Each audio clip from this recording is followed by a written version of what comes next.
All right. Thanks for stopping by. So look at this mess. I pulled this cabinet out. I'm getting to the old AGM batteries. Looks like G is coming by and he's got 2 lithium batteries he's going to give me. So we're going to pull these out, put the lithium in, and if they work, I'll be giving away these AGM batteries. They are fully charged. There's nothing wrong with them. And I did check my charge controller to make sure that it could switch over to lithium settings, and it can. You know, I've tried this before and I had a faulty battery that was lithium. That's been over a year ago. I ended up returning it. So hopefully this will work. What a mess right now. Look at this. I just got everything just thrown up on the bed to get it out of the floor. And I'll be taking a video so I can remind myself if I need to where all the wiring goes, because it's been a long time since I hooked this up. Make sure all the fuses are in line.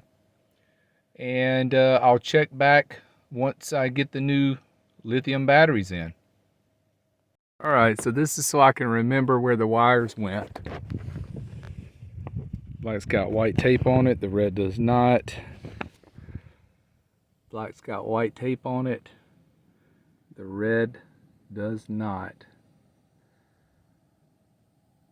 Red goes way on back up in there. The black is out toward the front. The red goes further back here than the black one does.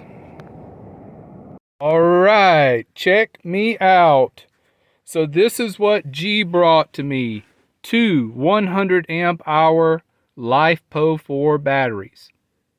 I just pulled out the 3 AGM batteries and put in the 2 LifePo4 batteries. And this is going to increase my capacity even though it's just 2 batteries. Because I got a true 200 amp hour now, because you can run these down much lower than you can in AGM. But the thing is, I've got enough solar. I got 400 watts on the roof to charge up 200 amp hour of lithium battery, and that's a good balance right there. So, you know, I could go through probably 5 or 6 days of nothing but clouds and I could still have energy in the batteries. I don't foresee ever draining these batteries down below 50%. However, it's okay to do that. Now, I will have to get a battery warmer pad for these because they don't have heaters built in. They do have a BMS and they do have high temp cutoff, but I will need to stick a little heater on. It's just a little sticky pad you put on it, and I think it'll take about 45 watts when it's working. It's got a temperature controller on it. You can get the things for about $40. And I'll just stick it on the side of the batteries, one on the side of this battery and one on the side of that one. And, you know, it'll keep the batteries from freezing, and that's all it does. Once it gets up over 35 degrees or 40 or something like that, it'll shut off. So on those cold mornings, when the batteries could freeze, those sticky pads will take care of that. I've got a fly in here driving me crazy. But anywho, this is amazing.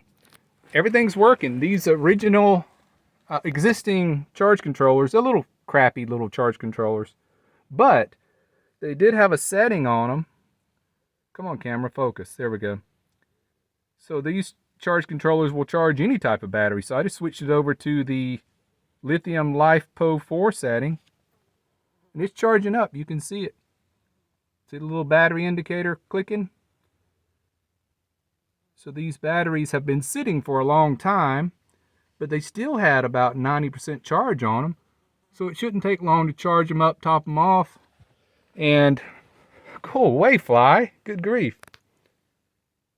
I'm gonna get these, I'm gonna get the cabinet back in here, get the box back over the top, go ahead and order some heater pads, even though I don't think I'll have to worry about that for another 2 months down here in the desert. I don't think it'll get close to freezing until probably December.